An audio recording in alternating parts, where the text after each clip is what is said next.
Sebuah video kemunculan buaya muara yang sedang memakan bangkai dekat permukiman warga di Sampit viral di media sosial. Video tersebut salah satunya diunggah oleh akun Facebook Sanfitgram pada Rabu 17 Februari 2021 sekitar pukul 19.37 waktu Indonesia Barat.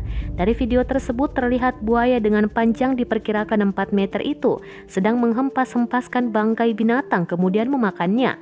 Terlihat juga lokasi kemunculan buaya tersebut berada di tepi sungai, berdekatan dengan permukiman warga. Tampak di sisi kiri ada sebuah rumah panggung. Komandan Jaga Balai Konservasi Sumber Daya Alam atau BKSDA Kalimantan Tengah Pos Sampit, Muriansyah membenarkan informasi tersebut. Adapun lokasi kemunculan buaya tersebut di tepi Sungai Mentaya, Desa Bengkuang Makmur, Ketapang, Kota Waringin Timur. Sesampainya di lokasi untuk melakukan cross-check, Muriansyah sudah tidak mendapati keberadaan buaya tersebut.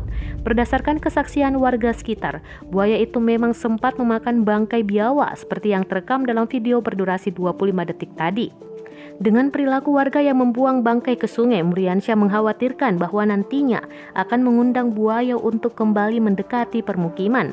Setidaknya ada 3 hal yang menurutnya bisa menyebabkan buaya bergerak mendekati permukiman warga, yakni membuang bangkai binatang ke sungai, memelihara ternak di tepi atau di atas sungai, dan membuang sampah rumah tangga ke sungai. Oleh karena itu, Muriansyah juga meminta kepala desa atau kades setempat secara perlahan untuk mengubah perilaku warga guna meminimalkan kejadian tidak diinginkan.